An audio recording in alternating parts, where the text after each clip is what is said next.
থেকে 10,000 রিয়াল প্রত্যেক মাসে ইনকাম করে সেলুনের কাজ কইরা। বিশ্বাস হয় এই কথাটা কইলে? আমগো দেশের মানুষেরা যদি কই সেলুনের কাজ করতে, তাইলে কই দিল নাপিতের কাজ, হিন্দুও কাজ, এটা বুঝি মানুষে মুসলমানে করে। সৌদি আরবে এখন বর্তমানে এরা চাইতে সবচাইতে বেশি। এই যে সাহিংসার মতন বয়া রয়েছে, এক চেয়ারে কাজ করে, বেশি না, লোক নাই, একটা ছোট্ট দোকান, এক চেয়ারে কাজ করে, 5 থেকে 10,000 রিয়ালের ভিতরে ইনকাম। নাও যে কাজ করে হ্যার মুখ থেকে শুনো, সেলুনের কাজটা খারাপ না ভালো? আচ্ছা তুমি মুসলমান না হিন্দু? মুসলিম। মুসলমান। সৌদি আরবে বেশিরভাগ হাল্লাকের কাজ কারা করে? মুসলিম। সেলুনের কিন্তু আরবিতে হাল্লাক কয়। প্রত্যেক মাসে 5 থেকে 10,000 টাকা ইনকাম হয়। যদি কাজ বেশি থাকে তাইলে 10,000 টাকা, কাম কম থাকলে কম। কিন্তু এটা সৌদি আরব সব মুসলমান, কোনো হিন্দু লোক নাই। আর আমগো কেউ যদি কয় যে সেলুনে কাজ করো, তাইলে বড় কয়টা নাপিতের কাজ, কেউ মাইয়া বিয়া দিত না। এটা কত সুন্দর ডিউটি, কাজ নাই, ব্যাস বইয়া রয়েছে।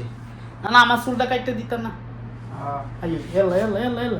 তাড়াতাড়ি উঠো, সময় নাই। চুল কাটিয়ে দেন, কাস্টমারে জ্ঞান জ্ঞান করে, এরপর উঠে না, ঠ্যাঙ্গের উপর ঠ্যাং দিয়া তারপরে বইয়া রয়েছে, দেখছেন? সাইন্সের মতন কাজ করে।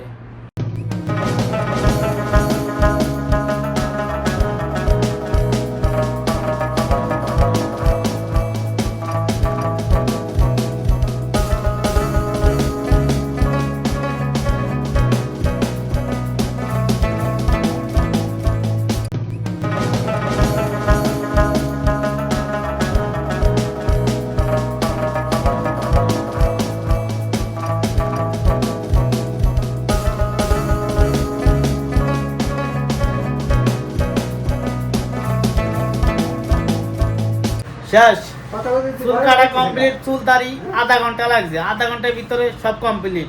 কত বিল? সৌদি লোক গেলে 50 টাকা 40 টাকা লয়ে এলা, আজ নবী টাঙ্গতে একটু কম লয় আর কি, ব্যাস। বাংলাতে হিসাব করেন 40 টাকা হলে কত টাকা হয়? সেরনে কাজের অনেকে কম মাইয়া দিত না এসে। আরে এগুলো টাকা থাকলে কোনো কিছুর অভাব না, মাইয়া যে এমনি চলে। এই যে কাজ কমপ্লিট, ব্যাস একটা ঝাড়ু আছে, ব্যাস এখন সাফ করিয়া লাগব, শেষ। 5 মিনিটের ভিতরে সব কমপ্লিট, 5 মিনিটও লাগে নাই, ক্লিন শেষ, ক্লিন কমপ্লিট। এই জায়গার মধ্যে তেমন কোনো টাকা পয়সাও লাগে না।